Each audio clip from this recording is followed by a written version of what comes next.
सुबह सुबह सुनीता घर में धूप बत्ती करने के बाद अपने किचन को साफ कर रही होती है और अपने आप से कहती है, आज ना कुछ बढ़िया सा खाना बनाकर सबको खिलाती हूँ। सब लोग बहुत खुश हो जाएंगे। इतने दिनों से दूध ब्रेड खाकर ना मैं काम चला रही हूँ। आज सबके लिए पोहा बनाती हूँ। इसके बाद सुनीता अपने हाथों से गर्मा गर्म पोहे बनाने लगती है। तभी उसकी सास मुंह में दातुन दबाए आती है और अपनी बहू से बात करने लगती है। ये क्या कर रही है बहू? ये क्या बना रही है आज तुम? अरे माँ जी, आपको कितनी बार कहा है, ऐसे दातुन करते हुए रसोई में मत घुसा करो। रसोई बहुत ही पवित्र जगह होती है। रसोई को पूजा घर कहा जाता है और आप ऐसे दातुन करते हुए रसोई में आ जाती हो। अरे तो क्या हो गया? मैं दातुन करते हुए रसोई में आ गई तो जितनी रसोई तेरी है उतनी मेरी भी तो है। देखिए माँ जी, मैं ये नहीं कह रही कि रसोई आपकी नहीं है या फिर आप इस रसोई में नहीं आ सकती हो। बस मैं तो इतना कह रही हूँ कि आपको ऐसे दातुन करते हुए नहीं आना चाहिए। आपके मुंह की लार इधर उधर गिर भी तो सकती है। मेरा जहाँ मन करेगा ना मैं वहाँ जाऊंगी और तू मुझे समझाने वाले कोई नहीं होती, ठीक है? और बहू ऐसे बहू की तरह रह, दोबारा मुझे टोकियो मत।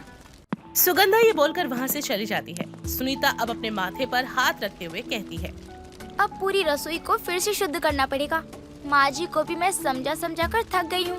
ये मेरी रसोई है, ना कि उनका बाथरूम, जो जब देखो घुस जाती है यहाँ। ऐसे ही दिन गुजरते हैं। एक दिन सुनीता के घर पर पूजा रखी हुई थी और सुनीता बड़े ही मन से खाना बनाते हुए भगवान के भजन गा रही। कौन कहते हैं भगवान आते नहीं, तुम मीरा के जैसे बुलाते नहीं। सुनीता ये सब कुछ बोलकर गा ही रही थी कि तभी सुगंधा रसोई में आती है और सुगंधा को देखकर सुनीता ने कहा, हे भगवान, मैं तो भगवान का गाना गा रही थी और ये शैतान कहाँ से आ गई? अरे क्या बात है बहू, ऐसे क्या फुसफुसा रही है? जो भी बोलना है तेज से बोल ताकि मैं भी तो सुनूं। अब सुनीता जैसे ही पलटकर अपनी सास को देखती है तो उसकी सास ने अपने सर पर तौलिया बांधा हुआ था। उसे इस तरह से देखकर सुनीता कहती है, अरे माँ जी, आप जानती है ना कि मैं भगवान के लिए भोग बना रही हूँ, फिर भी आप ऐसे तौलिया बांधकर रसोई में आ गई। ये सब अच्छा थोड़ी ना लगता है। आप मुझसे बड़ी हैं, आपको मुझे ये सब चीजें सिखानी चाहिए, लेकिन फिर भी आप ऐसी हरकतें करती हो। अब नहा कर आई हूँ तो सर पर तौलिया बांध कर नहीं आऊंगी तो क्या करके आऊंगी? और वैसे भी ऐसा क्या कर दिया मैंने जो तो बेकार में मुझ पर चिल्ला रही है? माँ जी, आपने कुछ भी नहीं किया, लेकिन आप मेरे लिए कुछ कर दीजिए और इस रसोई से बाहर चली जाइए ताकि मैं अच्छे से अपना काम कर सकूं। बहू तो ऐसे क्यों बोल रही है? मैं तो तेरी मदद करवाने आई थी। अरे माँ जी, मुझे आपकी ना कोई मदद नहीं चाहिए। आप बस बाहर चली जाइए ताकि मैं अच्छे से अपना सारा काम कर सकूं। सुगंधा जब ये सारी बातें सुनती है तो उसे बहुत बुरा लगता है। वो रसोई से बाहर चली जाती है और रोने लगती है। तभी उसका पति कपिल उसे रोते हुए देखकर कहता है, अरे क्या बात हो गई? इतना क्यों रो रही हो? कुछ हुआ है क्या? बहू ने कुछ कह दिया क्या? नहीं, बहू ने मुझे कुछ नहीं कहा, लेकिन जब भी मैं रसोई में जाती हूँ तो वो मुझ पर गुस्सा करने लग जाती है। अरे बस इतनी सी बात। अरे तुम तो बहुत खुश नसीब हो जो तुम्हें इतनी अच्छी बहू मिली है जो तुम्हें रसोई में नहीं जाने देती, वरना आजकल की बहुएं खुद रसोई के नाम से थर थर कांपने लगती हैं और अपनी सास को कहती है, सासू माँ आप खाना बनाओ, मैं बस आराम करूँगी, मुझसे ना होगा कुछ भी। ये तुम्हारी बहू कर रही है तो करने दो ना, रसोई संभाल रही है तो संभालने दो ना। तुम अपने काम से काम रखो। और पगली, एक बात कह देता हूँ, आज घर में पूजा है और पूजा के समय मुंह बनाना या घर में रोना अच्छी बात नहीं होती, इसीलिए हंसो, हंसती रहो और खुश रहो। जिसके बाद अब सुगंधा भी अपने पति की सारी बातें सुनकर उसे टाल देती है। ऐसे ही दिन गुजरते हैं और एक दिन सुगंधा के बाथरूम में पानी नहीं आ रहा था। ना जाने इस करम जो है नलके को क्या हो गया, पानी नहीं आ रहा इसमें। अब बहू के बाथरूम में जाकर देखती हूँ, शायद वहाँ पानी आ रहा होगा।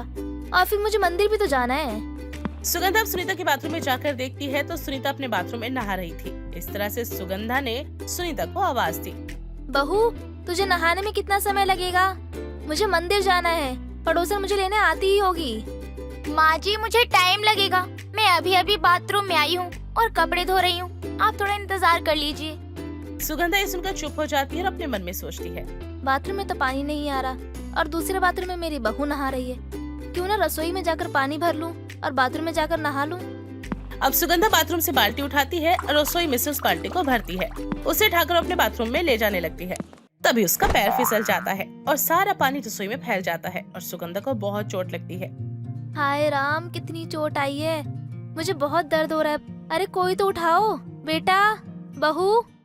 सुगंधा के कराहने की आवाज सुनकर सुनीता जल्दी से भागते हुए आती है और रसोई में अपनी सास को गिरा देखकर बहुत गुस्सा करती है। माँ जी, ये सब क्या है? मैंने आपको कहा था ना कि थोड़ा सब्र कीजिए, मैं नहा कर आ रही हूँ। ये क्या, आप बाल्टी लेकर रसोई में क्या कर रही हैं? मुझे लग रहा है ना कि आप रसोई में नहाने वाली थी। माँ जी, आपने तो मेरी रसोई को अपना बाथरूम बना रखा है। अरे कोई काम तो रसोई में करना बंद कर दीजिए।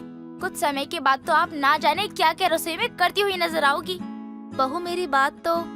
नहीं माँ जी, मुझे आपकी कोई बात नहीं सुननी।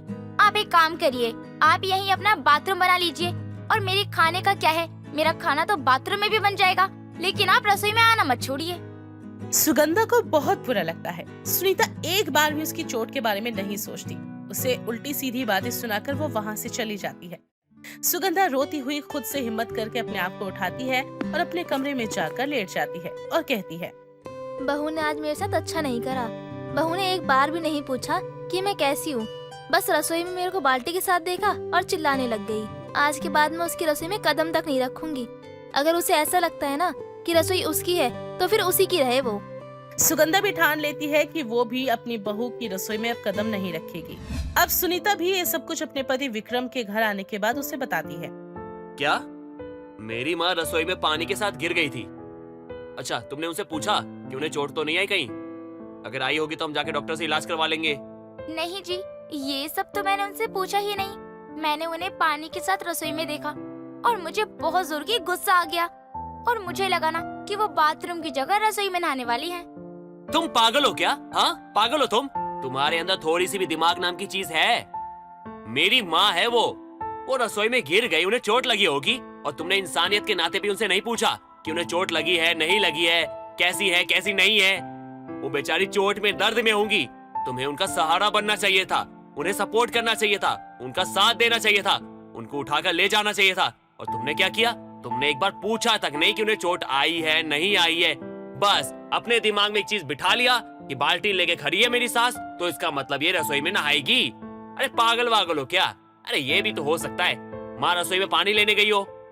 तुम्हारा दिमाग ना बहुत चलता है, लेकिन वो भी चलता है ना तो घटिया चीजों में चलता है। निहायती बदतमीज हो गई हो तुम।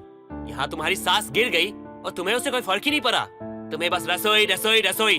अरे आग लगा दो ऐसी रसोई को। मुझे माफ कर दीजिए, ये सब तो मैं भूल ही गई। मुझसे बहुत बड़ी गलती हो गई। मैंने एक बार भी नहीं सोचा कितनी बुरी तरह चोट आई होगी। ये माफी वाफी ना मुझसे मत मांगो, समझी तुम? जिसके साथ तुमने गलत किया ना उनसे मांगो, यानी कि मेरी माँ से। सुनीता को अपनी गलती का एहसास होता है, लेकिन सुगंधा उससे बात करने को तैयार नहीं थी। एक दिन सुनीता ने रसोई में से अपनी सास को आवाज दी, माँ जी, खाना बन गया है, जरा खाना लगवाने में मेरी मदद कर दीजिए। खाना जब बना लिया है ना तो परोस भी खुद ही ले। मैं रसोई में कदम नहीं रखूंगी, चाहे कुछ भी हो जाए। ऐसे ही दिन गुजरते हैं और एक दिन सुनीता खाना बनाते हुए अपनी सास से कहती है, माँ जी, चीनी का डब्बा ना बहुत ऊपर रखा है, मेरा हाथ नहीं जा रहा। आपकी हाइट मुझसे लंबी है, जरा चीनी का डब्बा तो उतार दीजिए। सुनीता ने ऐसा कहा था। उसे लगा था कि सुगंधा अब तो उसकी मदद के लिए आएगी, लेकिन तभी रसोई में उसका ससुर आता है और कहता है, अरे बहू, कहाँ रखा है डब्बा? बता जरा, अभी उतार कर देता हूँ। नहीं ससुर जी, आप जाइए, मैंने डब्बा उतार लिया है। अच्छा, उतार लिया क्या? तो मैं चलता हूँ। कपिल भी वहाँ से ये सुनकर चला जाता है और सुनीता को बहुत बुरा लगता है। एक दिन कपिल और विक्रम घर पर नहीं थे और सुनीता ने अपनी आखिरी कोशिश की। सुनीता जोर से चीखी, हाय राम, मैं जल गई, मुझे बचाओ कोई, मेरा हाथ जल गया। सुनीता के कराहने की आवाज सुनकर सुगंधा खुद को रोक नहीं पाई और बहू की रसोई में कदम रखा और बहू का हाथ पकड़ते हुए वो कहती है, बहू, कितनी बार तुझसे कहा है कि सावधानी से काम किया कर, जला लिया ना अब हाथ। अपनी सास का बर्ताव देखकर सुनीता की आंखों में आंसू आ जाते हैं और वो रोते हुए कहती है, माँ जी, मुझे माफ कर दीजिए। उस दिन आप कितनी बुरी तरह गिरी थी और मैंने एक भी बार आपसे नहीं पूछा कि आपको कितनी लगी है, और मैंने एक नकली चोट मारी तो आप मेरा हालचाल पूछने के लिए आ गई, वो भी अपना गुस्सा भुलाकर। अच्छा, तो तूने मुझे रसोई में बुलाने के लिए ये सब नाटक किया था? माँ जी, मुझे माफ कर दीजिए, शायद मैं कुछ दिनों से बहुत ज्यादा ही चिड़चिड़ी हो गई थी, इसलिए मैंने ये सब किया। मुझे मेरी गलती का एहसास हो गया है माँ जी। जब तक आप रसोई में नहीं आती ना और मेरे कामों में आनाकानी नहीं करती तो मुझे बिल्कुल भी अच्छा नहीं लगता। प्लीज सब भूल जाइए माँ जी, हम एक नई शुरुआत करते हैं। बहू, तुझे तेरी गलतियों का एहसास हो गया है, मेरे लिए यही बहुत है। और अब मैं वादा करती हूँ कि तेरी रसोई को पवित्र रखने की पूरी कोशिश करूँगी और बाथरूम का इस्तेमाल ज़्यादा करूँगी और ना कि रसोई को बाथरूम बना लूँगी। ठीक है माँ जी, अब से हम दोनों मिलकर रसोई का काम किया करेंगे और एक साथ बहुत सारा समय बिताया करेंगे और सबको दिखा भी देंगे कि सास बहू का रिश्ता माँ बेटी जैसा हो सकता है। सुगंधा मुस्कुराकर सुनीता को अपने गले से लगाती है, जिसके बाद दोनों सास बहू में सुलह हो जाती है। अब बहू की रसोई सास का बाथरूम नहीं रहता, बल्कि सास ही अपनी आदतों को सुधार लेती है। जरूरी नहीं होता कि हर बार बहू ही गलत हो। दोस्तों, अगर आपको ये कहानी पसंद आई तो इसे लाइक करें, शेयर करें और कमेंट करके बताएं कि कहानी में आपको सबसे अच्छा क्या लगा।